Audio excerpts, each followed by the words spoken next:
ও ফুলবাড়িয়ার মুসলমান আমার যুবক আমার বাবা, ও পর্দার আম্মা জানেরা দিনের কান দিয়ে শোনো, যুবক যখন মাইকে এলান দিয়ে বাড়িতে আসবে, এইবার আবার ডাক দিয়ে বলবে, বাবা যা, দুনিয়ার কোন স্বর্ণের খাট তোর বাবার সঙ্গে দেব না, দুনিয়ার স্বর্ণের কোন সোফা তোর বাবার সঙ্গে দিব না, ওই মসজিদের চার পাওয়া খাট নিয়ে আয়।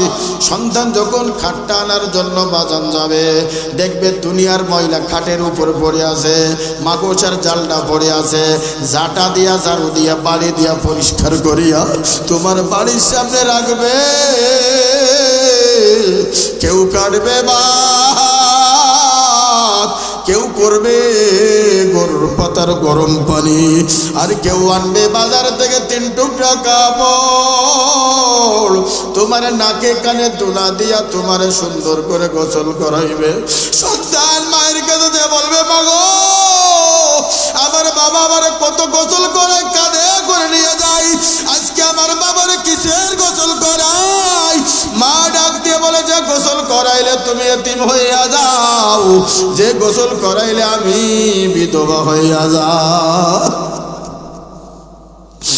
দাদির কাছে যাবে, দাদার কাছে যাবে, ও দাদা আমার বাবার কিসের গোসল করাই? দাদা ডাক দিয়ে বলে, ও দাদু আয় আয় আয় আয়, যে গোসল করাইলে আমি আর সন্তান বলে ডাকতে পারবো না, আবার কেউ আব্বু বলে ডাকবে না। ও যুবক হাতে ভাই ধরে বলে যায়, তোমার হাতে যদি ব্রেসলেট থাকে এইভাবে আল্লাহ সে খুলিয়া ফেলবে, তোমার হাতে যদি তোমার স্বর্ণের আংটি থাকে বাজার এইভাবে খুলিয়া ফেলবে। ও আমার মা, তোমার যদি গলায় চেন থাকে স্বর্ণ সে খুলিয়া ফেলবে, তোমার কানে যদি দুল থাকে অন্না সে খুলিয়া ফেলবে। ও মা, তোমার নাকে যদি নাকফুল থাকে অন্না সে খুলিয়া ফেলবে। ও আমার মা, তোমার গায়ে যদি স্বর্ণের কাপড় থাকে বেলেট দিয়া কাটিয়া কাটিয়া আলাদা করে ফেলবে। ও আমার যুবক, তোমার গায়ে যদি স্বর্ণের জামা থাকে বেলেট দিয়া কেচি দিয়া কাটিয়া কাটিয়া আলাদা করে দিবে।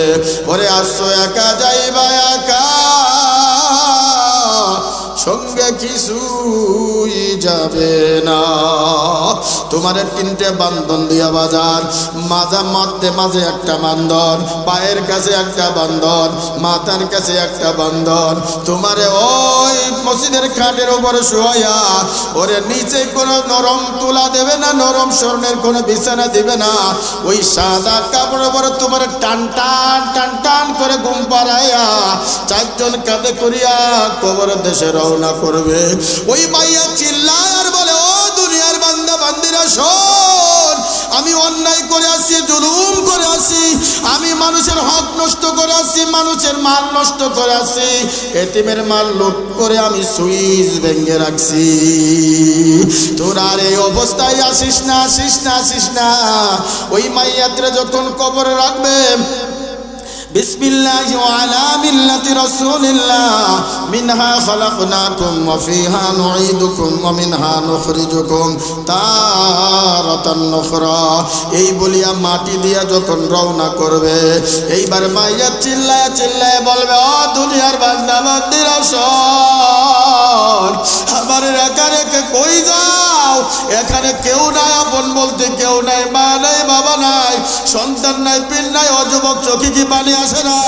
ওরে বন্ধু যদি বিপদে পড়ে দৌড় মারে চলিয়া যাও, মা যদি বিপদে পড়ে দৌড় মারে চলিয়া যাও, স্ত্রী যদি বিপদে পড়ে দৌড় মারে চলিয়া যাও। ওই 3.5 হাত ঘরে ডাইনে মাটি, বামে মাটি, সামনে মাটি, পিছনে মাটি, ওই ঘরে বিপদে পড়লে কেউ যাবে না। ওই ঘরে সাথী নাই, মাটি নাই, লেপ নাই, তো সব নাই রে বাজান। দুনিয়ায় মশা লাগলি মশারে টাঙ্গাও, গরম লাগলে ফ্যান লাগাও, এসি লাগাও, ওই ঘরে একমাত্র আমল ঈমান নিয়ে যদি যাইতে পারো, ওয়া আলবিসু মিনাল জান্নাহ ওয়াফতাহু লাহু বাবা ইলাল জান্নাহ। আর যদি বেনামাজি অবস্থায়, সুদখোর অবস্থায়, বেপরদা অবস্থায়, আর যদি নাফরমান অবস্থায় যুবক যদি ওই কবরে যাও, আমার আল্লাহ ডাক দিল কবরের মাটি জোরে জোরে জোরে জোরে চাপ দে, 2 মাসের মাটি এমন জোরে চাপ মারবে 2 পাঁজর হাড় চুরমার হইয়া যাবে। 6 দিন পরে নখ খসে যাবেন, 9 দিন পরে চুল। 6 দিন পরে নখ খসে যাবে, 9 দিন পরে চুল। কবর গৃহের সামান নিতে কইরো না কেউ ভুল। কবর জায়গা ভালো নয়, কবর জায়গা ভালো নয়। আমল দিয়া কবর গৃহ সাজিয়ে নিতে হয়। কবর জায়গা ভালো নয়, কবর জায়গা ভালো নয়। আমল দিয়ে কবর গৃহ সাজিয়ে নিতে হয়। 17 দিন পর পেটে ফেটে শেষে পুকার খাদ্য হবে। 60 দিন পর গোশ থাকবে না, কঙ্কাল পড়ে রবে। আরে 90 দিন হাড় গুলি সব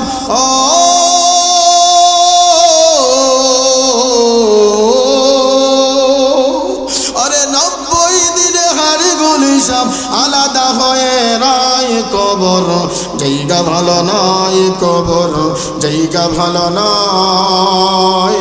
আমল দিয়ে কবর গৃহ সাজিয়ে নিতে হয়। কবর জায়গা ভালো নয়, কবর জায়গা ভালো নয়।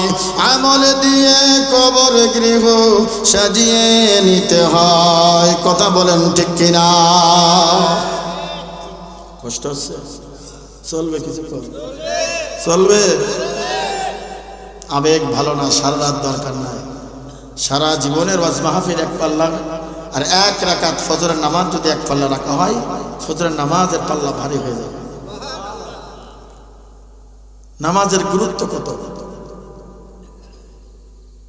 যে নামাজের মাধ্যমে আল্লাহর সঙ্গে বন্ধুত্ব হয়, আল্লাহর সঙ্গে মহব্বত তৈরি হয়। নবী আলাইহিস সালাতু ওয়াস সালাম বলেন, যখন আমার উম্মত সিজদা দেয়, আল্লাহর সঙ্গে দিদার, আল্লাহর সঙ্গে সাক্ষাৎ হয়ে যায়। ওয়াসজুদ ওয়াকতারিব, সিজদা দিবা তা আল্লাহর সঙ্গে বন্ধুত্ব। ভাইরা আমার, বন্ধুগণ আমার, দিনের গান দিয়ে শোনার যুবক, 4 জন নবী, হযরত মুসা আলাইহিস সালাতু ওয়াস সালাম, হযরত ঈসা আলাইহিস সালাতু ওয়াস সালাম, হযরত দাউদ আলাইহিস সালাতু ওয়াস সালাম, আখিরি জামানার নবী সাইয়্যিদুল মুরসালিন খাতামান নবিয়্যিন লা নবিয়্যা বাদি মুহাম্মাদুর রাসূলুল্লাহ। সকলে বলেন সাল্লাল্লাহু আলাইহি ওয়াসাল্লাম। নবীজি হাদিসের ভিতর বলেন, যে উম্মত একবার বলবে সাল্লাল্লাহু আলাইহি ওয়াসাল্লাম, নবীজি বলেন সে ব্যক্তি 3টে গুণ অর্জন করলো। 1 নম্বর হলো 10টা গুনাহ আল্লাহ মাফ করে দিবে। 2 নম্বর হলো 10টা নেকি আল্লাহ দান করবে। 3 নম্বর হলো 10টা সম্মান আল্লাহ বৃদ্ধি করে দিবে।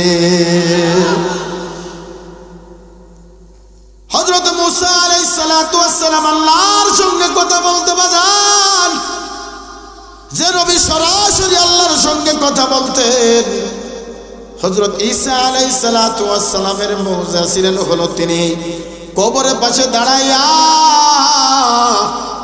কবরকে ইশারা করার সঙ্গে সঙ্গে কবর থেকে মানুষ জীবিত হয়ে উঠে আসতে।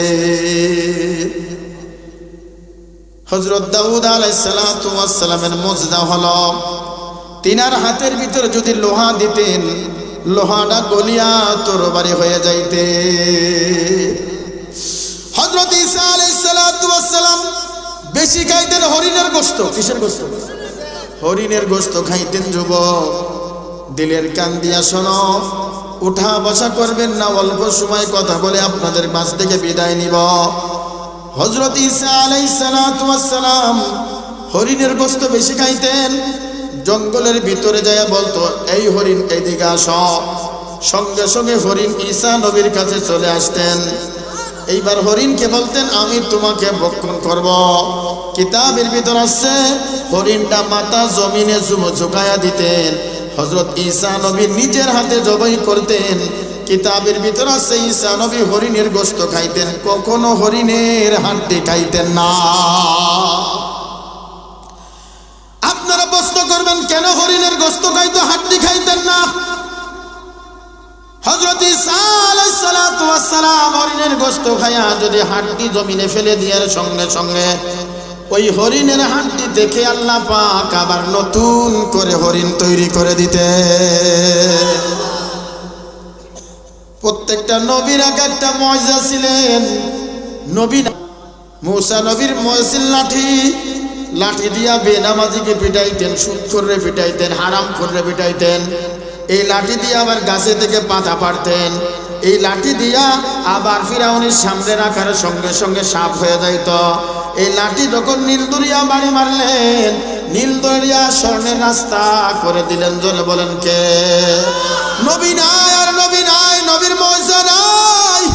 কিন্তু আমার আপনার নবী ১৫০০ বছর আগে চলে গেছে, এখনো তার মুজিজা দুনিয়া আছে। তার একটা মুজিজার নাম হলো কোরআনুল কারীম। সমাধান চাও যদি জীবনে মরণে, ফিরে যাও খুঁজে নাও চোখ রাখো কোরআনে। সমাধান চাও যদি জীবনে মরণে, ফিরে যাও খুঁজে নাও চোখ রাখো কোরআনে।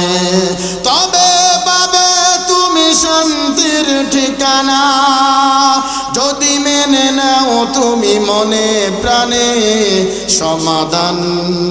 সমাধান চাও যদি জীবনে মরণে, ফিরে যাও খুঁজে নাও চোখ রাখো কোরআনে।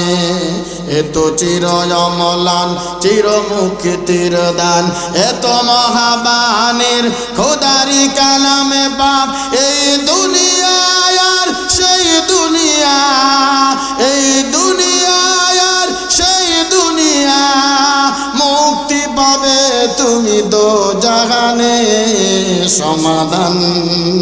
সমাধান চাও যদি জীবনে মরণে, ফিরে যাও খুঁজে নাও চোখ রাখো কোরআনে। সমাধান চাও যদি জীবনে মরণে, ফিরে যাও খুঁজে নাও চোখ রাখো কোরআনে। যে নবীর নাম আল্লাহ পাক রব্বুল আলামিন স্বয়ং নিছে, জোরে কোন আল্লাহু আকবার। ও যুবক দিনের কান দিয়া শোনো, আল্লাহ কিন্তু নামাজ পড়েন না, আল্লাহ কিন্তু রোজা রাখেন না, আল্লাহ কিন্তু হজ করেন না, আল্লাহ কিন্তু যাকাত দেন না, আল্লাহ কাউকে জন্ম দেন নাই, আল্লাহকে কেউ জন্ম দেন নাই। কিন্তু আল্লাহ পাক রব্বুল আলামিন আমার আপনার নবীর নামে প্রতিদিন দুরূদ শরীফ পড়ে। আল্লাহ পাক রব্বুল আলামিন বলেন, ওয়া মা আরসালনাকা ইল্লা রাহমাতাল লিল